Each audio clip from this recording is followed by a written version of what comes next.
Bonjour, nous sommes en 2022, nous sommes dans le site de l'Institut Docteur Angélique et dans une série de vidéos consacrées aux commentaires de la Somme théologique de saint Thomas d'Aquin. C'est un petit peu la vocation de cet institut qui porte d'ailleurs le nom Docteur Angélique qui est celui de saint Thomas.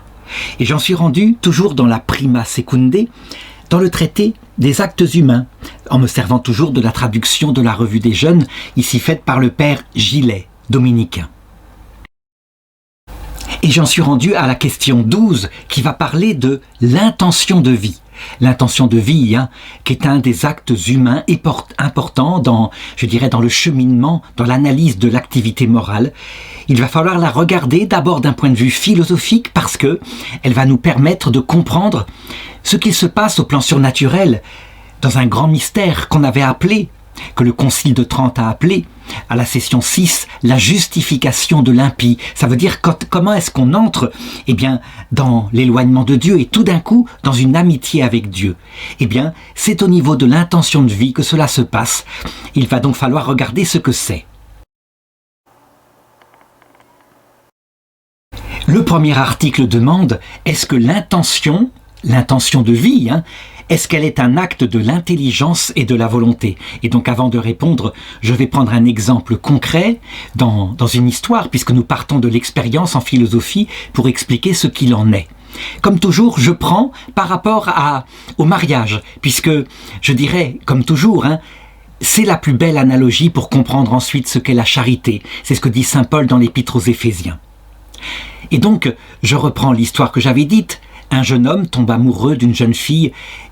Elle l'a charmé, il l'a repéré dans une fête et donc est né en lui, je dirais indépendamment de sa volonté, un premier amour qui a pris ses sentiments, mais aussi parce qu'il l'a perçu comme cela, avec la grâce qui émanait d'elle, est né en lui un amour spirituel. En réalité, est-ce qu'elle est véritablement profondément douce et pure comme il le croit, puisque son apparence le semble? Entraîné par sa sensibilité, il le croit. C'est ainsi qu'on sait que le premier amour qui attire la volonté est provoqué par le bien tel qu'il est perçu, pas forcément tel qu'il est. Donc il va falloir que ce jeune homme apprenne à être réaliste et à la connaître avant d'aller plus loin. Toujours est-il que, se rendant compte de cela, l'ayant beaucoup observé, il arrive que certains hommes décident vraiment à ce moment-là qu'elle sera un jour leur épouse, et personne d'autre. On peut dire que le passage de ce premier amour non libre qui s'impose, il est charmé, à maintenant un acte de l'intelligence qui décide qu'elle est le bien de sa vie, et qui du coup est suivi par la volonté, qui en fait la finalité de sa vie. Donc la finalité, ça veut dire le but, il va falloir maintenant prendre les moyens pour se faire connaître à elle, etc. C'est ça, cet acte de finalité qu'on appelle l'intention de vie. Acte moral, éminemment, puisque c'est le premier acte qui est décidé suite à une délibération, et donc un acte libre. Alors à partir de là, reste à savoir, la question, est-ce que c'est un acte d'intelligence ou est-ce que c'est un acte de volonté? On voit qu'évidemment c'est très lié, séparer les choses, c'est uniquement l'analyse qui le peut, mais on voit que l'intelligence a compris qu'il y avait là un bien absolu qui méritait d'être recherché. Il l'a présenté à la volonté comme étant la finalité de sa vie. Donc en ce sens-là, on pourrait dire c'est un acte d'intelligence, mais en fait, c'est la volonté qui va tendre vers lui maintenant comme sa fin. Et le mouvement qui porte vers lui est manifestement un acte de volonté. Et donc l'intention, on doit le dire, même si elle commence dans l'intelligence qui elle-même est fondée sur le sens, etc., c'est un acte de la volonté. Le bien qui est la finalité naturelle de la volonté, je dirais sans qu'elle le cherche, maintenant là, le bien devient ma fin. Et donc, c'est voulu, c'est un acte libre, ce n'est plus un acte naturel.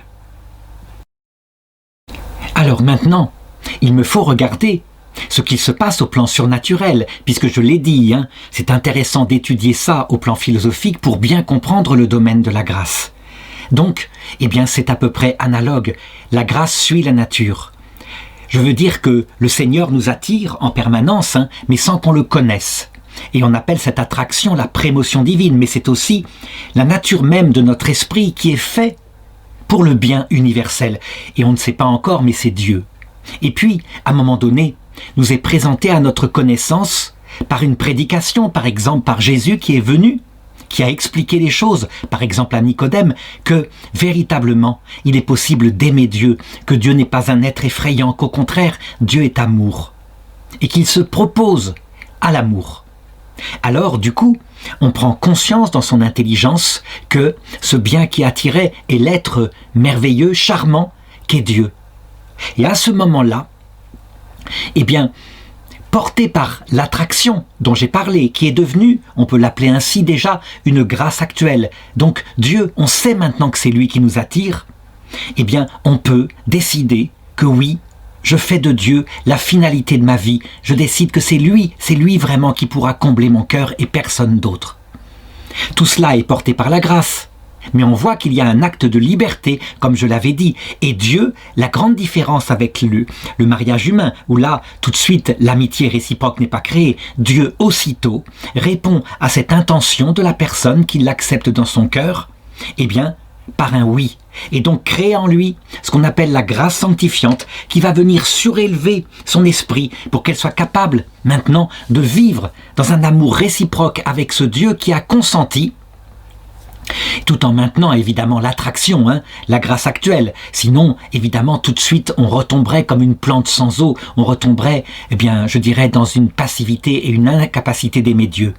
Donc on le voit, sans Dieu qui fonde et qui vient nous chercher, on ne peut rien faire, mais il y a bien un acte qui est libre, un acte d'intention de vie qui est porté par le chrétien fondé sur cette grâce.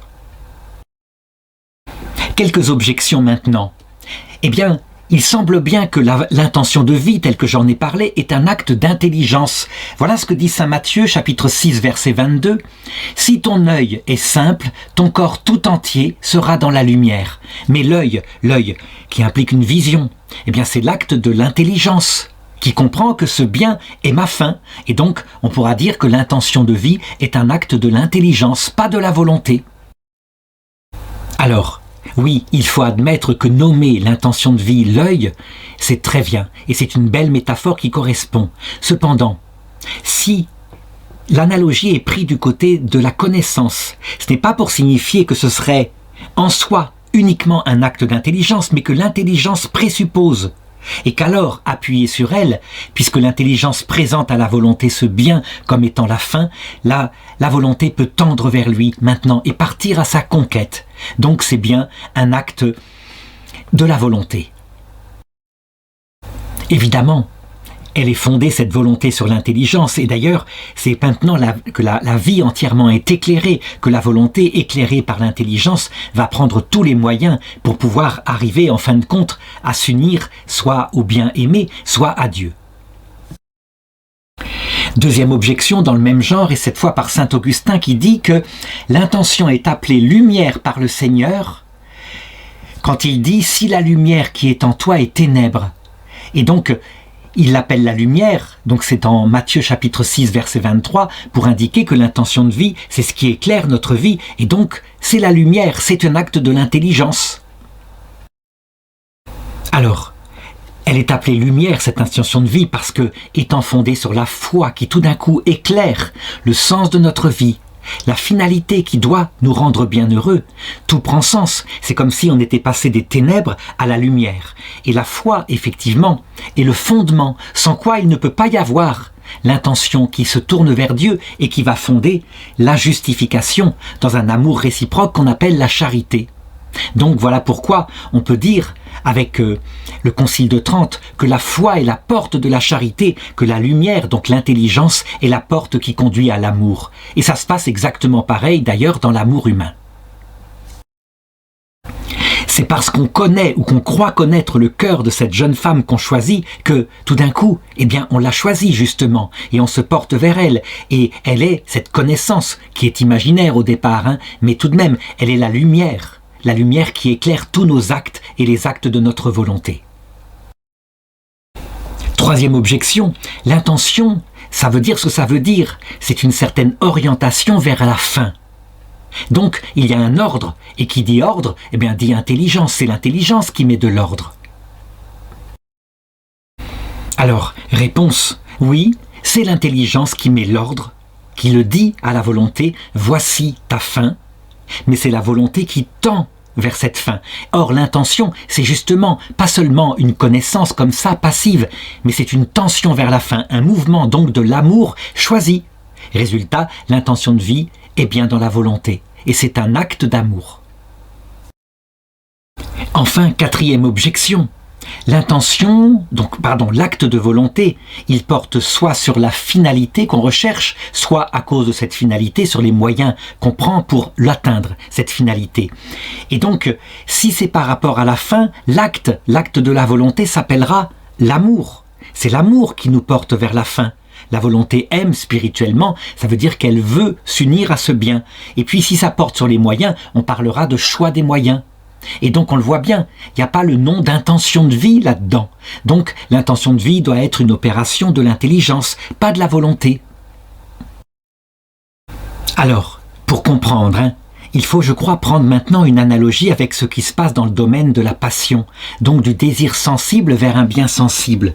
Donc, par exemple, lorsque nous voulons, je ne sais pas, manger un gâteau au chocolat délicieux qui est là, à la base, il y a donc un amour sensible, l'odeur est parvenue à notre nez, etc. Et donc, on aime ce gâteau, on le veut. Ce qui provoque le désir, et le désir, c'est le même amour, mais en tension vers ce bien. Et enfin, on l'attrape, on arrive à le manger, eh bien, c'est la troisième passion, le repos dans ce bien, qui est une forme de jouissance. Donc on le voit, il y a l'origine, le chemin et le terme. Eh bien, dans le domaine de la volonté, c'est pareil. À la base, ce qui va nous porter vers le bien, et de manière naturelle au départ, sans qu'on le veuille, je l'ai dit, c'est l'amour, c'est le premier amour, un premier amour non libre. On est séduit par exemple par cette jeune femme qui est là, et qui est manifestement merveilleuse, douce, etc. On le croit telle. Du coup, là, dans un deuxième acte, cette fois qui va être délibéré, fondé sur l'intelligence, eh bien, on décide quelle sera la fin de notre vie, et c'est l'intention, ça correspondrait au désir au point de vue sensible. Et enfin, quand la réciprocité est acquise, que cette jeune femme veut bien de nous, eh bien, c'est la joie. Et la joie, c'est l'amour quand il se repose dans le bien qui maintenant est là, qui est acquis. Alors il faut remarquer que, avec une jeune femme, pour passer de l'intention au repos, il y a tout un travail, je dirais, des moyens à prendre. Ça peut prendre des années quelquefois, il peut y avoir les fiançailles, etc. Avant que n'arrive le mariage, et même le mariage quand il est célébré, finalement, tout est à reconquérir chaque jour. Au niveau de Dieu, qui répond tout de suite à notre désir, dès que l'intention est là, dès que nous le voulons, comme notre fin, alors immédiatement il répond par un consentement, et donc, eh bien, il y a déjà une joie qui se réalise. Et la charité est née, c'est le mouvement qu'on appelle la justification. Nous sommes justes dès que Dieu a répondu à notre intention de vie, qui était fondée elle-même sur le premier appel venant de Dieu lui-même. Alors vient ensuite le deuxième article qui demande « Est-ce que l'intention de vie ne porte que sur la finalité ultime de notre vie ?» Eh bien là, il faut partir encore de l'expérience, donc pas de cette contrat, et nous constatons que ce n'est pas vrai, bien sûr que non. Si l'intention de vie ne portait que sur la finalité ultime de notre vie, alors nous ne chercherions que la béatitude. Et finalement, puisque Dieu seul peut nous donner la béatitude, lui seul est le bien absolu qui le correspond, nous ne chercherions que Dieu. Et nous constatons que ce n'est pas vrai. Nous sommes capables de mettre comme finalité dans notre vie divers biens. Alors évidemment, quand par exemple je choisis donc telle jeune femme comme étant celle qui sera mon épouse, il y a une finalité ultime qui est présupposée, qui est naturelle, à savoir que je ne le ferais pas si je ne cherchais à travers elle la béatitude. Donc ça c'est toujours présent. Et donc on peut dire que, eh bien, cette femme sera le bien particulier pour tendre, en fin de compte, vers la finalité ultime. Mais l'intention porte vraiment sur cette jeune femme dans le cadre que j'ai pris, dans l'exemple que j'ai pris avec le mariage. Du coup, on le voit, l'intention de vie qui porte sur une fin, eh bien, peut porter sur de nombreuses fins. Et toutes se ramènent ultimement, évidemment, à la fin ultime présente en nous la béatitude qu'on recherche. Quelques objections. Une première objection semble venir du livre des sentences de saint Prosper qui semble indiquer que l'intention porte obligatoirement vers le bien ultime, c'est-à-dire vers Dieu. Il écrit « Le cri poussé vers Dieu est l'intention du cœur ».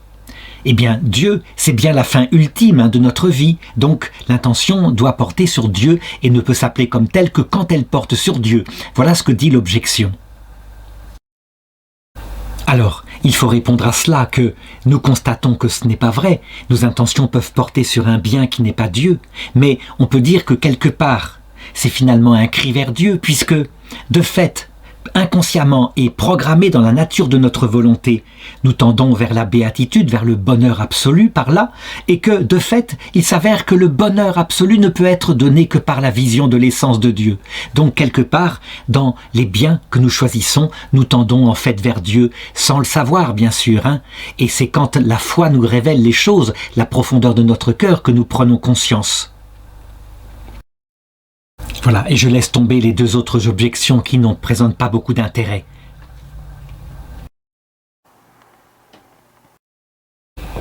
L'article 3 demande « Est-ce que nous pouvons avoir simultanément deux intentions de vie différentes ?» Alors pour répondre à cette question, il faut encore partir de l'expérience. Et je reprends encore l'exemple du mariage que j'avais indiqué. L'intention porte donc sur cette jeune femme que je veux épouser. Mais s'il s'avère que, en réalité, ce que je veux, c'est sa dot, c'est-à-dire l'argent, parce qu'elle est d'une riche héritière, qui m'intéressera, et que donc je l'épouse dans un but lucratif. Eh bien, à ce moment-là, il faut le reconnaître, la finalité, c'est l'argent, et elle est de l'ordre du moyen, en vue d'acquérir l'argent. Mon intention porte donc sur l'argent, en réalité pas sur elle. À l'inverse, si je veux l'épouser elle d'abord, et dans un amour généreux et gratuit, parce que je l'aime, et qu'il s'avère qu'en plus elle est riche, alors dans ce cas-là, l'argent devient un moyen utile quelque part. Et donc on le voit dans ce deuxième cas, l'intention porte sur elle, la rendre heureuse, etc. et l'argent est de l'ordre secondaire. Cependant, maintenant, ça serait bien plus simple, je dirais c'est bien simple ce que j'ai dit, et les choses sont bien plus complexes. Il peut arriver que on choisisse d'aimer cette jeune femme, et en même temps, eh bien on se dit, l'argent servira, il servira et j'ai l'intention de m'en servir pour fonder une entreprise qui sera un merveilleux moyen pour que notre couple puisse vivre et s'enrichir. Alors je poursuis deux intentions dont l'une est subordonnée à l'autre. Et c'est vrai, dans ce cas-là, quand l'intention d'aimer cette femme et puis apporte avec elle une autre intention, avoir un bon métier, se servir de l'argent pour cela, mais qu'elles sont subordonnées, je peux poursuivre effectivement deux intentions en même temps. Eh bien, au niveau de la grâce, on peut dire que ça fonctionne exactement pareil. Par exemple, si on prend la parole de Jésus en Matthieu chapitre 6, verset 24, où il dit « Nul ne peut servir deux maîtres ». Donc avoir deux intentions de vie parallèles en même temps et au même niveau, étant la finalité ultime, ou il haïra un et l'aimera l'autre, ou il s'attachera à l'un et méprisera l'autre. Vous ne pouvez pas servir Dieu et l'argent en même temps. On l'a vu par exemple avec les conquistadors qui prétendaient apporter Dieu aux Indiens et en même temps s'enrichir avec de l'or. Deux intentions mises en même temps. Elles ont abouti à quoi? Eh bien à la mise en esclavage des Indiens pour trouver de l'or. On ne peut pas servir les deux en même temps.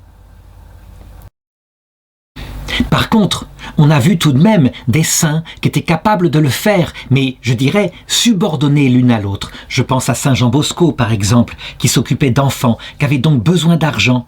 Et un jour, eh bien, un homme qui était un homme d'affaires véreux vint apporter à son subordonné un don subséquent. C'est pas le mot subséquent qu'il faut utiliser, un don important. Et le subordonné crut devoir le refuser parce que l'argent venait peut-être de la malhonnêteté. Et quand Saint Jean Bosco l'a pris, il dit « Mais et mon argent, et l'argent, j'en ai besoin pour les enfants !» Et donc, il était capable de gérer l'argent avec réalisme comme une finalité au service, évidemment, de ce qu'était l'unique finalité, qu'étaient Dieu et ses enfants dont il s'occupait. Alors, quelques objections. L'objection 1 dit, c'est saint Augustin, l'homme ne peut pas prendre en même temps comme objet d'intention Dieu et un avantage corporel, ni pour la même raison deux choses quelconques. Donc saint Augustin semble nier qu'on puisse avoir deux intentions en même temps. Donc je l'ai dit, si ces deux intentions sont le but ultime de notre vie, non, elles vont se contredire. L'une va dominer l'autre. Mais par contre, si l'une est naturellement subordonnée comme un moyen en vue de l'autre, eh bien, il peut y avoir éventuellement deux intentions. Deuxième objection, l'intention, c'est le mouvement vers la fin. Et donc, si on a deux intentions, on a deux mouvements qui vont vers deux fins différentes. Donc notre activité sera désordonnée, séparée, je dirais non unifiée. Et c'est ce qu'on voit par exemple, je l'ai dit, chez les conquistadors de l'Amérique centrale et de l'Amérique du Sud. Alors la réponse est donnée tout à l'heure, je l'ai dit, si la deuxième intention est ordonnée à la première intention, alors elles peuvent se suivre. Et je dis bien, on pourrait critiquer ce que j'ai dit en disant quand c'est de l'argent, c'est un moyen, ce n'est pas une intention, c'est plutôt le choix d'un moyen, c'est une opération inférieure. Oui, mais quand il s'agit d'aimer Dieu et à cause de Dieu son prochain, le prochain n'est pas un moyen. Le prochain est une finalité, mais on aime le prochain pour l'emmener à Dieu et en vue de nous aimer Dieu davantage. Ce qui veut dire que les deux commandements-là en font un. Il y a bien des finalités, c'est au niveau de la finalité. Et pourtant, l'amour du prochain est ordonné à l'amour de Dieu. Donc, c'est l'intention première qui donne, je dirais, le mouvement à tout, à savoir l'amour de Dieu. Enfin, troisième objection, prenons une comparaison avec l'intelligence. On ne peut pas comprendre en même temps plusieurs choses. Par exemple, je ne sais pas, comprendre en même temps la notion de beauté et en même temps réfléchir à la notion d'éternité. Ça s'oppose, c'est l'un puis l'autre. Eh bien, là encore, il faut répondre que cette analogie permet d'éclairer les choses. On ne peut pas comprendre deux choses différentes en même temps, mais si deux choses sont comprises sous une seule. Par exemple, on regarde la totalité de l'univers à partir du Big Bang et du coup, on a la contemplation dans une unité de toutes les galaxies qui composent le monde. Eh bien, je vais pouvoir regarder en même temps des centaines de milliards de choses, mais sous une unité. Eh bien, c'est pareil pour l'intention. Il y a une intention première et si les autres intentions sont subordonnées à cela, eh bien, il n'y a pas de problème. Il peut y avoir deux intentions en même temps.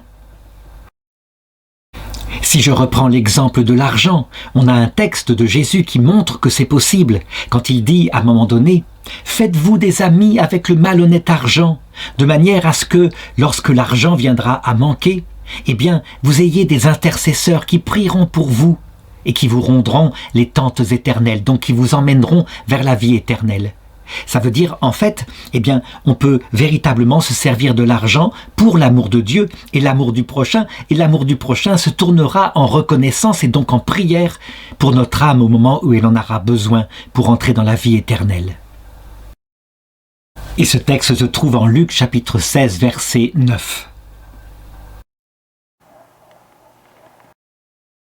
Alors vient ensuite l'article 4 qui demande « Est-ce que l'intention de la fin et la volonté portant sur les moyens, donc le choix des moyens, sont un seul et même acte. » Alors je vais prendre encore une fois un exemple concret pour qu'on comprenne la différence entre les deux. J'ai donc choisi cette jeune femme, elle est la fin de ma vie, je me l'épouserai, j'en suis certain. À partir de là, évidemment, je ne peux pas rester les deux pieds dans le même sabot, il va falloir que je passe à l'acte. Et donc, prenant conseil éventuellement d'amis de cette jeune femme, je vais choisir des moyens. Et par exemple, comme moyen, acheter des fleurs, ou lui donner rendez-vous, comme ça, mine de rien, pour aller prendre un café, bref, nouer des relations. Mais j'utilise des moyens. Voilà ce que c'est tout simplement que le choix des moyens. Et donc on demande, est-ce que c'est un seul et même acte ? Eh bien, on peut considérer les choses de deux façons.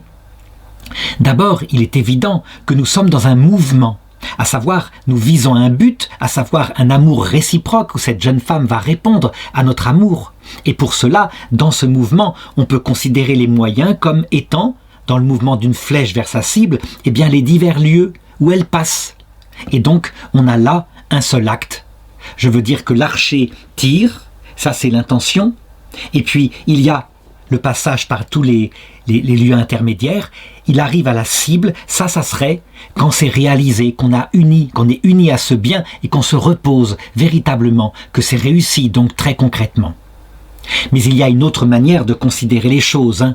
Eh bien, si on considère l'intention comme portant vers la fin, exclusivement comme ça, donc cet amour qui est là et qui est devenu volontaire, cette jeune femme est la fin de ma vie. Alors, il y aura d'autres actes de la volonté portés par l'intelligence avec un conseil différent qui vont ordonner certains moyens pour conquérir cette fin. Donc voilà comment on peut considérer les choses. En tout cas, l'unité des moyens, on le constate, trouve leur principe d'intelligibilité et leur ordre réel dans la fin. Donc c'est bien l'acte vers la fin qui, je dirais, est la source de tout. Alors, quelques objections dont l'une a été posée par saint Augustin qui disait « Non, regardez, ce n'est pas le même acte. Par exemple, si je décide de regarder par la fenêtre, très bien, c'est un moyen pour regarder par la fenêtre. Mais si je décide de regarder par la fenêtre afin de voir les passants qui sont dans la rue, mon intention, c'est donc les passants, et regarder par la fenêtre, c'est un moyen. Donc il y a bien deux actes différents. Alors oui, il y a deux actes différents, si on les regarde comme l'un qui suit l'autre, mais si l'un est ordonné à l'autre, et si je ne regarde par la fenêtre que pour regarder les passants, on peut dire que ça se fait dans un seul acte. Les moyens sont ordonnés à cette fin. Je passe l'objection 2 et l'objection 3 dit « On ne nomme pas de la même façon la volonté du moyen, on l'appelle le choix des moyens, alors que quand ça porte sur la fin, on l'appelle l'intention vers la fin. Donc ça montre bien que ce sont deux actes différents. » La réponse est « Oui, ce sont deux actes différents, on le voit bien.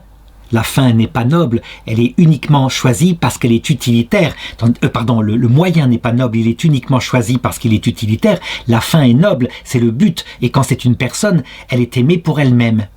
Cependant, c'est un autre regard, comme c'est un mouvement vers cette fin, eh bien on peut dire que tout suit, et donc c'est un seul mouvement qui choisit les moyens et qui tend vers la fin. Alors enfin, l'article 5 demande, est-ce que les animaux sont capables de cette opération vitale qu'est l'intention de vie? Est-ce qu'ils l'ont aussi?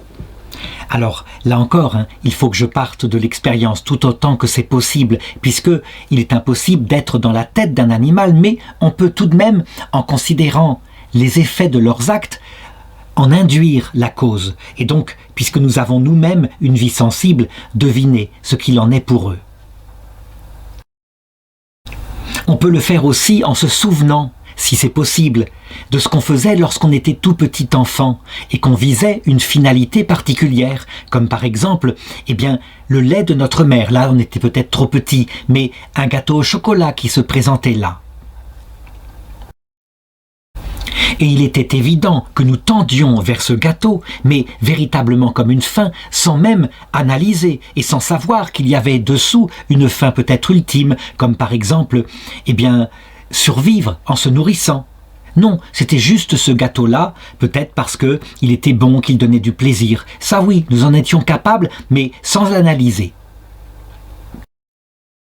Donc on peut dire que les animaux qui sont capables de tendre vers une fin comme de la nourriture, nous le savons en vue de leur survie individuelle, ou je dirais une femelle en vue de la reproduction, ou le groupe tout entier en vue du bien vivre, être heureux selon leur nature. L'animal tend simplement vers le bien concret qui se présente là, et on peut dire que la finalité, elle est pensée par la nature. Ça veut dire que la nature, quand par exemple, à l'époque du rut, il unit la biche et le cerf, la nature, elle vise la survie de l'espèce. Mais le cerf, quant à lui, il vise simplement la femelle qui est en chaleur, qui l'attire, et le fait de battre les autres mâles qui sont là. Du coup, puisque l'animal ne connaît pas la fin de son acte, mais juste l'aspect sensible, concret, immédiat, qui est une certaine fin sensible, mais je dirais singularisée, certainement pas la signification de cette fin, telle que l'homme en est capable, on peut dire que l'intention de vie ne convient pas aux animaux. Les animaux suivent simplement le bien particulier qu'ils poursuivent. Donc, seule la raison est capable d'avoir l'intention de vie. Évidemment, Beaucoup d'hommes suivent des intentions particulières comme les animaux. Et par exemple, ne vont vers une jeune femme que parce qu'elle est belle et c'est tout, point. Ils ne vont pas réfléchir plus loin. Mais l'homme est capable, évidemment, quand il est adulte, d'aller beaucoup plus loin. Et s'il l'a choisi, c'est véritablement pour quelque chose de grand, quelque chose de durable, une vie ensemble, donc une intention de vie qui peut parfois même aller jusqu'à réfléchir au sens même profond de la vie éternelle, donc le rapport à Dieu, à la vie éternelle, etc. Il y a donc cette conscience morale et métaphysique dans l'homme qui est propre à lui et qui permet l'intention de vie au sens fort du terme. Alors quelques objections. L'objection dit, il semble que les animaux tendent vers une finalité ultime. La preuve, même chez les êtres qui ne sont pas sensibles comme les plantes, on voit qu'elles tendent vers leur survie. Leurs racines se déplacent pour ça et elles tendent aussi à la reproduction. Il y a des tas de stratégies de la nature de manière à ce qu'elles puissent avoir une fécondité. Donc si la finalité, l'intention de vie est présente chez les êtres dépourvus de raison, a fortiori chez les animaux, eh bien il faut répondre que la nature, évidemment, elle porte l'intention de vie générale, elle a été mise par le créateur de la nature, mais ça ne veut pas dire que l'individu est capable de la poursuivre en sachant ce que c'est. Seul l'esprit, c'est-à-dire l'être qui possède un esprit, l'être rationnel en est capable, donc soit les hommes, soit l'ange. Alors, deuxième objection, la jouissance, quand on se repose dans le bien, convient aux bêtes. Les bêtes atteignent leur bien et là, elles se reposent en lui. Donc, on le voit, il y a amour et puis il y a chemin vers le but et il y a repos dans le but. Et donc, eh bien, le désir, le chemin, ça correspond à l'intention, donc les animaux en sont capables. Alors, la réponse, c'est qu'on ne va pas appeler ça l'intention de vie. Le propre de l'intention de vie, je l'ai dit, c'est d'être porté par une raison qui analyse un petit peu tout cela de manière, en comparaison avec le bien universel. Les animaux, par contre, ils peuvent avoir le désir particulier pour un bien particulier, immédiat, qui se présente là. Donc pour un chien, attraper une saucisse qui va permettre de se régaler. Voilà, c'est très concret. Et on voit que ça n'arrive pas au niveau de l'intention de vie comme l'homme en est capable. Pas tout le temps, évidemment, mais l'homme en est capable. Troisième objection, tout de même, on le voit, les animaux se mettent en route pour une finalité.